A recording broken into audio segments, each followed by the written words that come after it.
ನಮಸ್ತೆ ಎಲ್ಲರಿಗೂ. ಇವತ್ತು ನಾನು ಮಾಡ್ತಾ ಇದ್ದೀನಿ ಮಾವಿನ ಹಣ್ಣಿನ ಕೇಸರಿ ಬಾತು.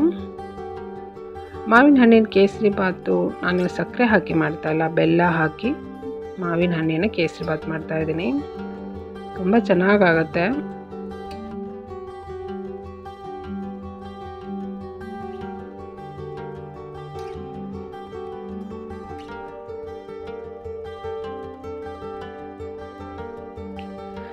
ಮಾವಿನ ಹಣ್ಣಿನ ಕೇಸರಿ ಬಾತ್ ಮಾಡೋದಕ್ಕೆ ಮೊದಲಿಗೆ ನಾನೊಂದು ಬಾಣಲೆ ತೊಗೊಂಡಿದ್ದೀನಿ. ಬಾಣಲೆಗೆ ತುಪ್ಪ ಹಾಕಿ 1 ಸ್ಪೂನ್ ತುಪ್ಪ ಹಾಕಿದ್ದೀನಿ. ತುಪ್ಪ ಹಾಕಿ ನೋಡಿ, ಈ ಗ್ಲಾಸಲ್ಲಿ ನಾನು ಅರ್ಧ ಗ್ಲಾಸು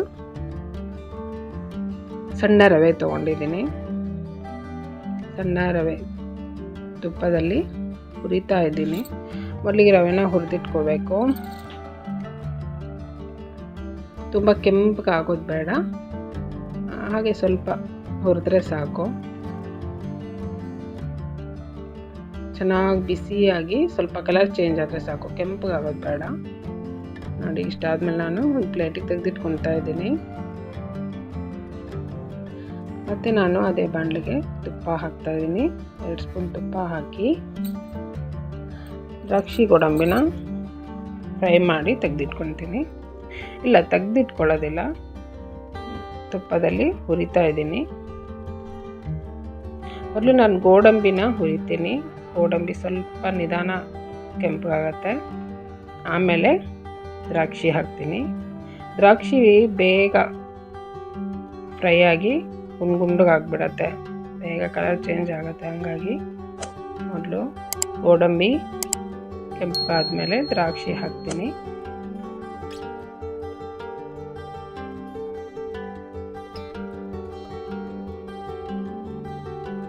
ದ್ರಾಕ್ಷಿ ಎಷ್ಟು ಬೇಗ ಕೆಂಪಗಾಗಿ ಉಟ್ಕೊಂಡಿದೆ. ಈಗ ಇಷ್ಟಾದಮೇಲೆ ನಾನು ಇದಕ್ಕೆ ನೀರು ಹಾಕ್ತಾ ಇದ್ದೀನಿ. ಒಂದು ಅರ್ಧ ಗ್ಲಾಸ್ ರವೆಗೆ 1.5 ಗ್ಲಾಸ್ ನಾನು ನೀರು ಹಾಕ್ತಾ ಇದ್ದೀನಿ. ಮತ್ತು 2 ಲವಂಗ ನಾನು ಇದಕ್ಕೆ ಹಾಕ್ತಾ ಇದ್ದೀನಿ. ಹಾಕಿ ಈಗ ಮುಚ್ಚಳ ಮುಚ್ಚಿದ್ದೀನಿ, ಚೆನ್ನಾಗಿ ಕುದಿ ಬರಲಿ. ನೋಡಿ, ಮಾವಿನ ಹಣ್ಣು, ಒಂದು ದೊಡ್ಡ ಮಾವಿನ ಹಣ್ಣು ತೊಳೆದು ಸಿಪ್ಪೆ ತೆಗೆದುಬಿಟ್ಟು ಹೆಚ್ಚಿದ್ದೀನಿ. ಇದನ್ನು ಮಿಕ್ಸಿ ಜಾರ್ಗೆ ಹಾಕ್ತಾಯಿದ್ದೀನಿ. ಇದನ್ನು ಸ್ವಲ್ಪ ಗ್ರೈಂಡ್ ಮಾಡ್ತೀನಿ. ಈಗ ನೋಡಿ ಆಗಿದೆ, ನೀರು ಹಾಕದೇನೆ ನಾನು ಗ್ರೈಂಡ್ ಮಾಡಿದ್ದೀನಿ.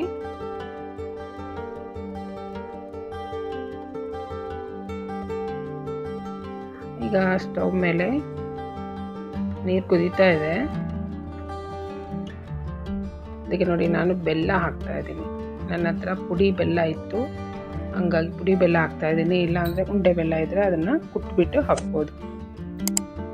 3/4 ಗ್ಲಾಸ್ ನಾನು ಬೆಲ್ಲ ಹಾಕಿದ್ದೀನಿ. ಅರ್ಧ ಗ್ಲಾಸ್ ರವೆ, 1.5 ಗ್ಲಾಸ್ ನೀರು, 3/4 ಗ್ಲಾಸ್ ಬೆಲ್ಲ. ಪುಡಿ ಬೆಲ್ಲ ಆಗಿರೋದ್ರಿಂದ ಬೇಗ ಕರಗತ್ತೆ ಇದು. ಬೆಲ್ಲ ಚೆನ್ನಾಗಿ ಕರಗಬೇಕು, ಅದಕ್ಕೆ ನಾನು ಮತ್ತೆ ಸ್ವಲ್ಪ ಮುಚ್ಚಳ ಮುಚ್ಚಿಬಿಡ್ತೀನಿ. ನೋಡಿ, ಚೆನ್ನಾಗಿ ಕುದೀತಾ ಇದೆ, ಬೆಲ್ಲನೂ ಕರಗಿದೆ. ಜಸ್ಟ್ ಮೀಡಿಯಮ್ ಫ್ಲೇಮಲ್ಲೇ ಮಾಡಬೇಕು. ನೋಡಿ, ಒಂದು ಚಿಟಿಕೆ ನಾನು ಉಪ್ಪು ಹಾಕ್ತಾ ಇದ್ದೀನಿ.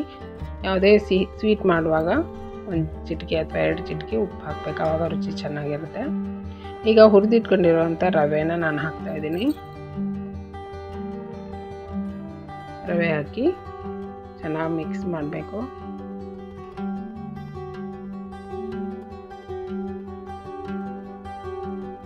ಕುದೀತಾ ಇದೆ. ಈ ಟೈಮಲ್ಲಿ ಸ್ಟವ್ನ ಉರಿ ಪೂರ ಕಮ್ಮಿ ಮಾಡಿಬಿಡಿ. ಕಮ್ಮಿ ಉರಿಯಲ್ಲೇ ರವೆ ಬೇಯಬೇಕು, ಬೇಗ ಬೇಯುತ್ತೆ. ಸಣ್ಣ ರವೆ ಅಲ್ಲ. ನೋಡಿ, ಬೇಯ್ತಾ ಇರುವಾಗ ಗಟ್ಟಿಯಾಗತ್ತೆ. ನೋಡಿ, ಈ ಹದದಲ್ಲಿ ಸಿಡಿಯತ್ತೆ ಮೈ ಮೇಲೆ, ಹುಷಾರಾಗಿ ಮಾಡಬೇಕು. ಲೋ ಫ್ಲೇಮಲ್ಲಿ ಇದನ್ನು ಚೆನ್ನಾಗಿ ಮಿಕ್ಸ್ ಮಾಡ್ತಾ ಇದ್ದೀನಿ.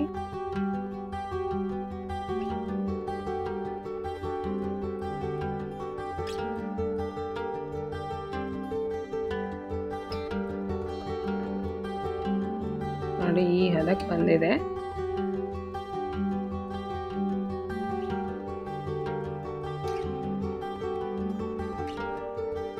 ಇಷ್ಟಾದಮೇಲೆ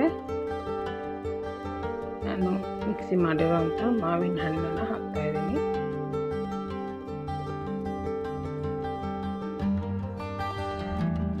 ಮಾವಿನ ಹಣ್ಣು ಹಾಕಿ ಈಗ ಸರಿಯಾಗಿ ಮಿಕ್ಸ್ ಮಾಡ್ತೀನಿ.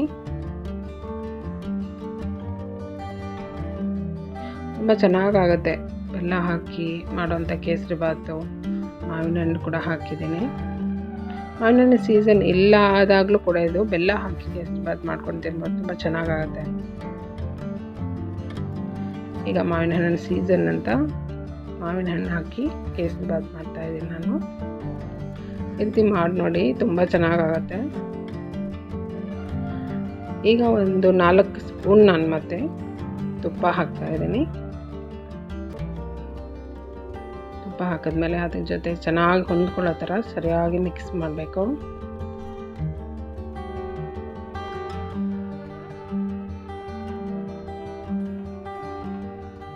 ನಿಮ್ಗೇನಾದ್ರು ಕೇಸರಿ ಬಾತ್ ತೆಳು ಆಯಿತು ಅಂತ ಅನಿಸಿದ್ರೆ ಬೇಕಾದ್ರೆ ಒಂದು 1/4 ಗ್ಲಾಸ್ ನೀರು ಹಾಕುವಾಗ 1/4 ಗ್ಲಾಸ್ ನೀರು ಕಮ್ಮಿ ಹಾಕ್ಬೋದು. ಕೇಸರಿ ಬಾತ್ ಮತ್ತೆ ಸ್ವಲ್ಪ ತೆಳು ತಣ್ಣಗಾದ್ಮೇಲೆ ಮತ್ತೆ ಸ್ವಲ್ಪ ಗಟ್ಟಿ ಆಗುತ್ತೆ. ನೋಡಿ ಕೊನೆಯಲ್ಲಿ ನಾನು ಏಲಕ್ಕಿ ಪುಡಿ ಹಾಕಿ ಮಿಕ್ಸ್ ಮಾಡ್ತಾ ಇದ್ದೀನಿ. ಏಲಕ್ಕಿ ಪುಡಿ ಹಾಕಿ ಮಿಕ್ಸ್ ಮಾಡಿ ಆದಮೇಲೆ ಈಗ ರೆಡಿ ಆಯಿತು ಬೆಲ್ಲದಿಂದ ಮಾಡಿರುವಂಥ ಮಾವಿನ ಹಣ್ಣಿನ ಕೇಸರಿ ಬಾತ್.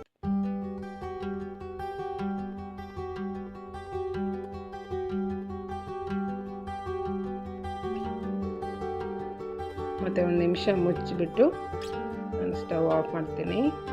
ಇದಾಗಿದೆ, ಇದು ಸರ್ವ್ ಮಾಡೋದಕ್ಕೆ ರೆಡಿ ಇದೆ. ಬೆಲ್ಲದಿಂದ ಮಾಡಿರುವಂಥ ಮಾವಿನ ಹಣ್ಣಿನ ಕೇಸರಿ ಬಾತ್. ನನ್ನ ವಿಡಿಯೋ ಇಷ್ಟ ಆದರೆ ಲೈಕ್ ಮಾಡಿ, ಶೇರ್ ಮಾಡಿ, ಸಬ್ಸ್ಕ್ರೈಬ್ ಮಾಡಿ. Thank you.